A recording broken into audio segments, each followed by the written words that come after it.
I am also well by the grace of Almighty Allah. Hope your parents are also well. Thank you, my dear students, to enjoy this online class. Dear students, now I am going to discuss about rearrange. শিক্ষার্থী বন্ধুরা, তোমরা লক্ষ্য করতে পেরেছো যে তোমাদের রিঅ্যারেঞ্জের টপিকটা পরীক্ষায় থাকে, যেখানে 5টা সেন্টেন্স থাকে, জাম্বল ওয়ার্ড দেওয়া থাকে, সেটাকে সুন্দরভাবে সাজিয়ে একটা মিনিংফুল বা অর্থপূর্ণ একটা বাক্য তৈরি করতে হয়। এক্ষেত্রে 5টা সেন্টেন্সে 5 দ্বিগুণে 10 নাম্বার, বেশ মার্ক রয়েছে। আমার মনে হয় যে একটু যদি আমরা ভালো করে কি প্র্যাকটিসটা করি, আমরা এখানে 5টা সেন্টেন্সে 5 দ্বিগুণে 10 নাম্বার আমরা সবাই পেয়ে যাব। এর আগে কি কি কাজ করতে হবে তোমাদের একটু জানা থাকা দরকার। আমি মনে করি তোমাদের যে মেইন বই আছে, এই মেইন বইয়ে দখলদারিত্ব থাকতে হবে। 1 নম্বর কথা হচ্ছে কি মেইন বইয়ের প্রতি দখলদারিত্ব থাকতে হবে। 2 নম্বর হচ্ছে কি সেন্টেন্স সম্পর্কে সম্যক ধারণা থাকতে হবে। 3 নম্বর হচ্ছে কি টেন্স সম্পর্কে স্পেশালি বিশেষভাবে ধারণা থাকতে হবে। এই 3টা বিষয় সম্পর্কে যদি ভালো ধারণা থাকে, আমার মনে হয় যে এই রিঅ্যারেঞ্জে তোমরা ভুল করবে না। আরও কিছু বিষয় আছে যেগুলো আমাদের জানতে হবে, যেমন নাম্বার, জেন্ডার, পার্সন, এগুলো জানতে হবে। তো আমি মনে করি তোমাদের এই 3টা বিষয় ভালো করে দখলদারিত্ব থাকে, যদি জ্ঞান থাকে, ইনশাল্লাহ তোমরা পারবা। মেইন বইয়ের কথাটা আমি বলেছি, মেইন বইয়ের কথাটা দিয়ে আমি আলোচনা করি। যেমন তোমাদের মেইন বইয়ে আছে, এবং সালাম ইজ স্মলার দেন আলম। সালাম আলমের চেয়ে কে ছোট? সালাম ইজ স্মলার দেন আলম। সালাম আলমের চেয়ে কি ছোট? আচ্ছা, এখানে দেখো যে সেন্টেন্সটা আমি লিখেছি, সালাম স্মলার ইজ দেন আলম।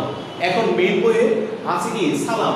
এখন তুমি যদি দাও যে আলম ইজ স্মলার দেন সালাম, এটাও কিন্তু অর্থপূর্ণ একটা বাক্য হলো। কি হলো? বাক্যটা কি মিনিংফুল হয়ে গেছে, কিন্তু মিনিংফুল হলেও বাক্যটা ইনকারেক্ট। কারণ হচ্ছে কি মেইন বইয়ে তোমার রয়েছে, যেহেতু এটা টেক্সট বইয়ের সাথে রিলেটেড, অতএব তোমাকে মেইন বই অনুসরণ করে ফলো করে এই রিঅ্যারেঞ্জটা তোমার কি করতে হবে? সলভ করতে হবে। অতএব শুধু অর্থ হলেই হলো না, এটা কি মেইন বইয়ের সাথে সঙ্গতিপূর্ণ থাকতে হবে। তাহলে মেইন বইয়ের সালাম আছে, অবশ্যই তোমাকে কি করতে হবে? অ্যান্সারটা সালাম। তাহলে সালাম লিখতে হবে। তাহলে সালাম ইজ স্মলার দেন আলম। সালাম আলমের চেয়ে কি ছোট। তাহলে আমরা শিক্ষার্থী বন্ধুরা বুঝতে পারলাম যে মেইন বইটাও আমাকে কি করতে হবে?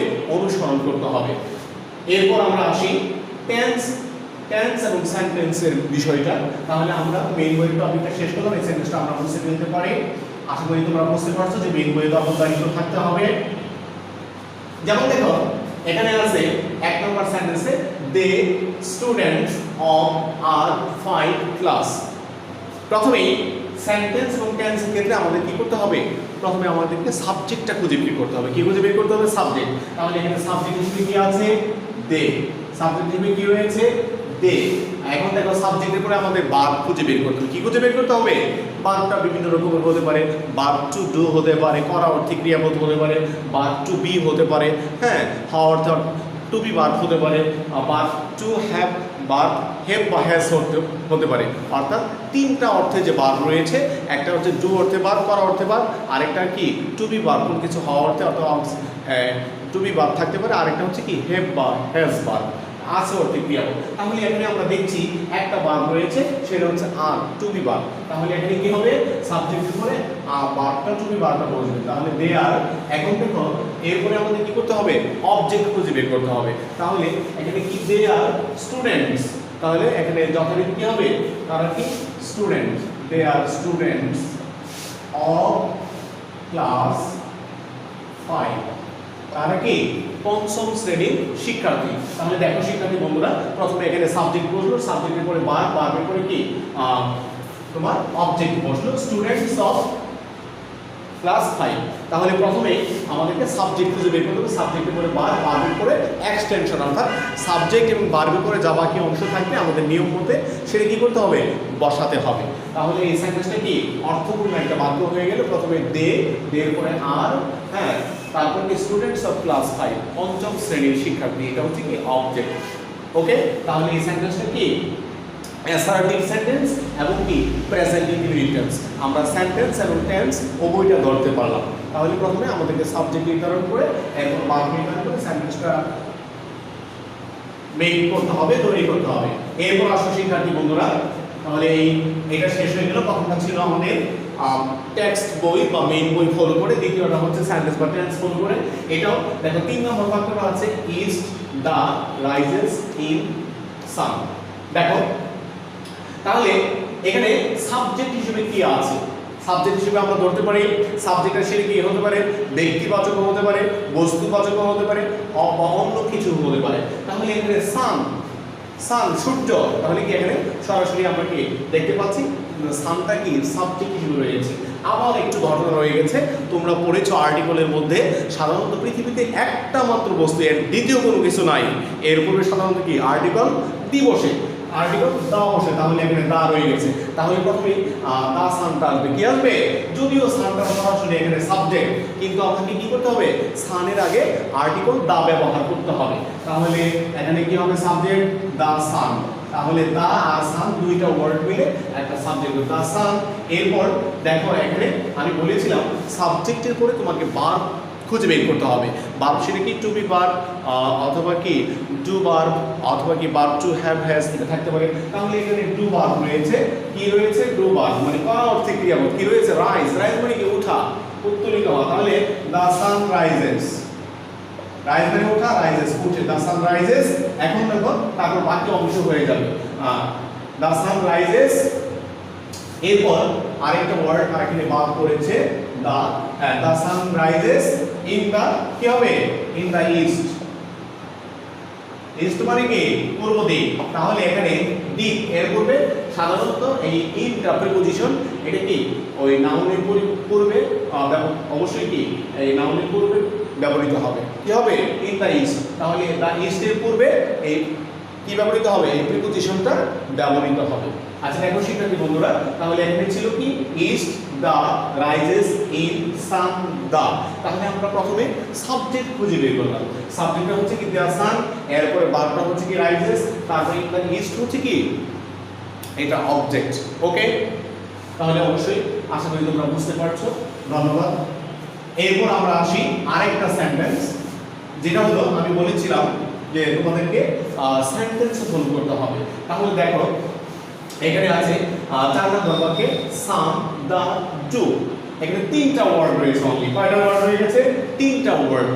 এখানে আমরা যদিও সাম সাম অঙ্ক, দেখো এটা সাবজেক্ট হয়, কোনো কোনো ক্ষেত্রে অবজেক্ট হয়, কিন্তু আমরা এখানে যেহেতু ডু আছে দা আছে, এই সেন্টেন্সটা হবে তোমার ইম্পারেটিভ সেন্টেন্স। আমরা জানি সাধারণত কি ইম্পারেটিভ সেন্টেন্স ভার্ব দিয়ে শুরু হয়।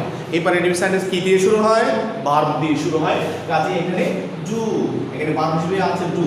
আর দেখো ডুটা আছে ছোট হাতের ডি, ডু এর ডিটা ছোট হাতের আছে, কিন্তু যেহেতু আমি সেন্টেন্সের শুরুতেই আমি ডুটা লিখছি, অতএব এটা কি হবে? ক্যাপিটালাইজেশন বা বড় হাতের অক্ষরে আমাকে কি করতে হবে? লিখতে হবে। তাহলে ডু তারপরে কি দা সাম, ডু দা সাম অঙ্কটি করো। এটা আমার কি হলো? সলিউশন হয়ে গেল। তাহলে আমরা কি বুঝলাম? কোন সেন্টেন্সে যদি কি থাকে? ভার্ব থাকে আর অবজেক্ট থাকে, তাহলে সেটা কি আমাকে ভার্ব দিয়ে শুরু করতে হবে, আর এটা হবে কি ইম্পারেটিভ সেন্টেন্স, অনুজ্ঞাসূচক বাক্য। তাহলে ডু দা সাম। এরপর আসো দেখো লাস্ট যে সেন্টেন্সটা আমি লিখেছি আনডান আই এম এলাস। হ্যাঁ, এখন কোন সেন্টেন্সে যদি হুররে, এলাস, ব্রাভো এগুলো থাকে, তাহলে এটা অবশ্যই কি হবে? এক্সক্লামেটরি সেন্টেন্স হবে। তাহলে এলাস থাকে তাহলে সেন্টেন্সটা কি এক্সক্লামেটরি। আর এক্সক্লামেটরি সেন্টেন্সে এই এলাস, ব্রাভো এগুলো সাধারণত কি প্রথমে বসে। তাহলে কি হবে? অ্যানসারটা এলাস, এবং এই এলাসের পরে নোট অফ এক্সক্লামেশন বা বিশেষসূচক চিহ্ন ব্যবহার করতে হবে। তাহলে এলাস, এরপরে কি নোট অফ এক্সক্লামেশন বা বিশেষসূচক চিহ্ন, এরপর হচ্ছে কি এলাস আই এম আন্ডান। এলাসের পরে কি হবে? সাবজেক্ট, সাবজেক্টের পরে ভার্ব। হ্যাঁ, আই এম আন্ডান, এরপর কি হবে? Object. Alas I am undone, হাই আমার সর্বনাশ হয়েছে। এলাস আই এম আন্ডান অর্থ কি? যে হাই আমার সর্বনাশ হয়েছে। তাহলে এই সর্বশেষ বাক্যটা থেকে আমরা বুঝতে পারলাম এখানে 1 2 3 4 5টা ওয়ার্ড ছিল। এই 5টা ওয়ার্ডকে আমরা সুন্দরভাবে সাজিয়ে একটা মিনিংফুল সেন্টেন্স তৈরি করলাম। এই ক্ষেত্রে আমরা বুঝতে পারলাম যে কোনো সেন্টেন্সে যদি কি এলাস, ব্রাভো, এগুলো থাকে হাউ, হোয়াট, তাহলে কি এগুলো কি হবে এই এক্সক্লেমেটরি সেন্টেন্স হবে। তাহলে এলাসের পরে কি করতে হবে এলাস, এরপরে কি নোট অফ এক্সক্লেমেশন দিতে হবে আই এম আননোন, হ্যাঁ আমার সর্বনাশ হয়েছে, এবং শেষে কি হবে ফুল স্টপ হবে। থ্যাংক ইউ শিক্ষার্থীরা, আশা করি তোমরা বুঝতে পারছো। তোমরা বাসায় প্র্যাকটিস করবে ইনশাআল্লাহ, আশা করি যতই প্র্যাকটিস করবে ততই তোমাদের কাছে ইজি হবে। ধন্যবাদ সবাইকে, ভালো থেকো, আসসালামু আলাইকুম।